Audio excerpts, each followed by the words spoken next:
કેમ લાતી પડો મસ્ત પકડી દે લોકો હું બવાલ નહીં આવે वो हमारा जो ड्राई फ्रूट है ना वो लाके रखें वो निकाल दो। નમસ્કાર નહીં સર કોણ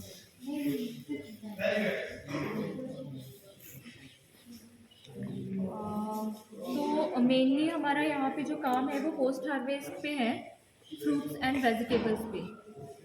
तो सबसे पहले तो हमारा थोड़ा सा पैकेजिंग पे भी काम होता है।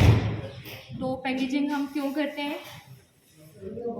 किसी भी फ्रूट या वेजिटेबल की शेल्फ लाइफ को इन्हेंस करने के लिए, है ना।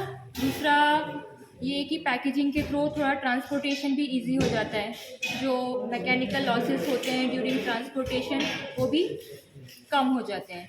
तो यहाँ पे हम करते हैं एक तो श्रिंक रैप और क्लीन पैकेजिंग। ये जो मशीन है ये है क्लीन पैकेजिंग की। चलिए ये बंद भी कर रखा है इन्होंने। ये आप देखिए ये हमने कर रखा है करीबन 15-20 दिन पहले कर रखा है, ये कैबेज को किया है। तो इसमें क्या है कि हम एक ये पॉलीथीन फिल्म यूज़ करते हैं। इसका जो थिकनेस होता है करीबन 10 से 15 माइक्रोमीटर होता है। तो इसकी जब हम इसकी पैकिंग कर देते हैं तो इसका जो रेस्पिरेशन रेट है वो डिक्रीज़ हो जाता है, ठीक है। अगर हम इसको इस तरह से पैक करके रखते हैं तो इसका शेल्फ लाइफ नॉर्मल कंडीशन में विदाउट पैकेजिंग अगर ये 3 दिन तक है तो उसका 5 to 7 डेज इन्हेंस हो जाता है विदाउट एनी रेफ्रिजरेशन। बस आपको इसे थोड़ा सा शेड में रखना है, मतलब सन के डायरेक्ट कांटेक्ट में ये नहीं आना चाहिए, शेड में रखना है। या अगर गर्मियों का टाइम है तो उसको थोड़ा सा कूलर वगैरह की हवा देनी है। बाकी ये विदाउट रेफ्रिजरेशन आप इसका shelf life 7 to 8 days enhance कर सकते हैं by using this clean packaging.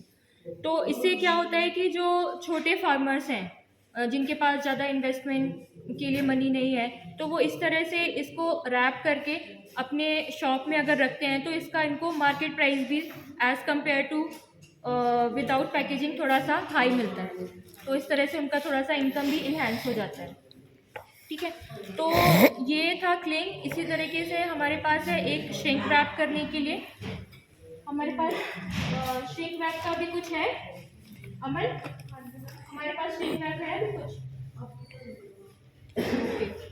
तो उसमें भी हम उस मशीन से पास करते हैं तो मशीन क्या होती है थोड़ा सा हीट जनरेट करती है। मैं अभी वहाँ पे ले जाके आपको दिखाऊंगी। तो वो एक बहुत बढ़िया सी पैकिंग हो जाती है। तो ये श्रिंक है और मतलब श्रिंक और क्लिंग पैकेजिंग है, जिससे कि जो लो लेवल मतलब जिनके पास ज़्यादा मनी नहीं है, जिन फार्मर्स के पास ज़्यादा इन्वेस्ट नहीं कर सकते हैं तो वो थोड़ा सा अपना इनकम इन्हेंस कर सकते हैं। और ये मशीन भी बहुत ही मतलब 8 से 10 हज़ार की ही आती है। और अगर ये मशीन भी नहीं खरीदना है तो सिर्फ एक आप रोल खरीद लीजिए, फार्मर्स एक रोल खरीद लेते हैं और हाथ से ही इसको रैप कर करके सिंगल पीस आप अपनी शॉप में रख सकते हैं। तो इसी तरीके से अलग सारी टाइप की वेजिटेबल्स, मतलब ये तो कैबेज है, देन कॉलीफ्लावर्स भी हम करते हैं, कुकुम्बर को भी आप कर सकते हैं और टोमेटोज के पैक बना के कर सकते हैं। तो ये था पैकेजिंग, ये हम 2 तरह की करते हैं। दूसरा हमने थोड़ा सा ये बॉक्सेस डिज़ाइन किए हुए हैं, CSB boxes for transportation of kinnow and pear. अभी गोवा पे हमारा काम चल रहा है, वो अभी फाइनल नहीं हुआ है। देन प्रोसेसिंग में अगर हम बात करें तो कुछ ये ड्राइड प्रोडक्ट्स हैं, हालांकि ये काफ़ी पुराने हो गए हैं। देन अब ये इतना अपीयरेंस इसका ठीक ठाक है नहीं। तो ड्राइंग करने का भी हमारा पर्पस यही होता है कि अगर जैसे जिस भी क्रॉप का सीज़न है, यूज़ करने के बाद, कंज्यूम करने के बाद भी बहुत ज़्यादा सरप्लस बच जाता है, अप्रॉक्स 30 to 40% सरप्लस बचता है। उसको अगर हम ड्राई करके रख दें तो ऑफ सीज़न में उनकी हम मार्केटिंग कर सकते हैं, है ना। और ट्रांसपोर्टेशन भी इजी हो जाता है ड्राइंग करने के बाद।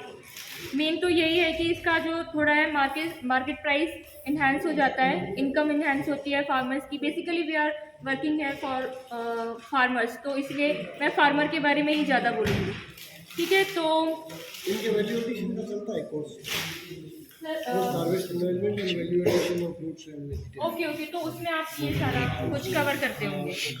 हाँ जी हाँ जी, डिहाइड्रेशन का है, पैकेजिंग है। Yes yes yes. तो ये कुछ, ये हमने करी लीव्स कर रखी है,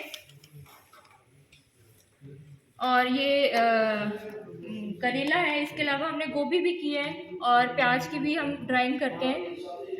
अमन,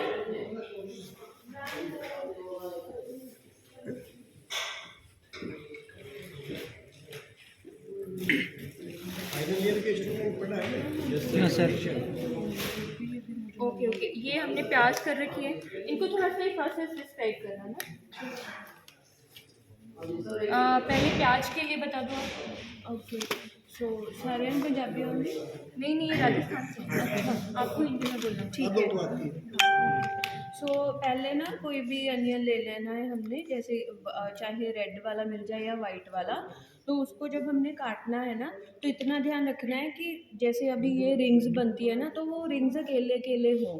मतलब ऐसा नहीं है कि 2-3 चिपके हुए हो, क्योंकि जब भी वो चिपका रह जाएगा तो ख़राब हो जाएगा। ठीक है, तो ऐसे काटना है, बाद में खोल लो खुद हाथ से कि रिंग्स भी प्रॉपर उसकी अकेले अकेले की बने। ठीक है, जैसे ही आपने काट लिया तो 0.5% सिट्रिक एसिड का एक आप सोल्यूशन बना लो, तो उसमें डाल दो उसको। जैसे जैसे कटिंग कर रहे हो उसमें डाली चलो। ठीक है, 0.5% सिट्रिक एसिड डालना है पानी में। तो जब उससे क्या होगा कि इसकी ब्राउनिंग नहीं होगी और इसका कलर रिटेन रहेगा। तो उसके बाद इसको क्या करना है, हम इसको ब्लांचिंग देते हैं 2 मिनट के लिए।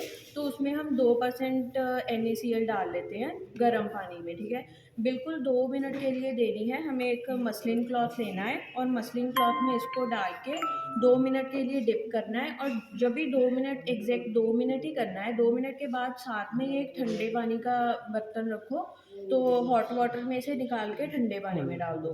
तो बस जब वो नॉर्मल हो जाए तो हमें सिंपल इसकी ड्राइंग कर देनी है। तो इसका भी टेम्परेचर 60 से नीचे ही होना चाहिए।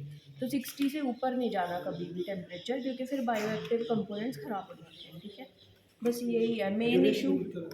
ड्राइंग का ड्यूरेशन कितना रहेगा? 60 इसका सर डिपेंड करता है कि कितना मॉइस्चर है, लेकिन इसमें बहुत ज़्यादा मॉइस्चर होता है तो 1 दिन तो पूरा लग ही जाता है, 1 से भी ज़्यादा।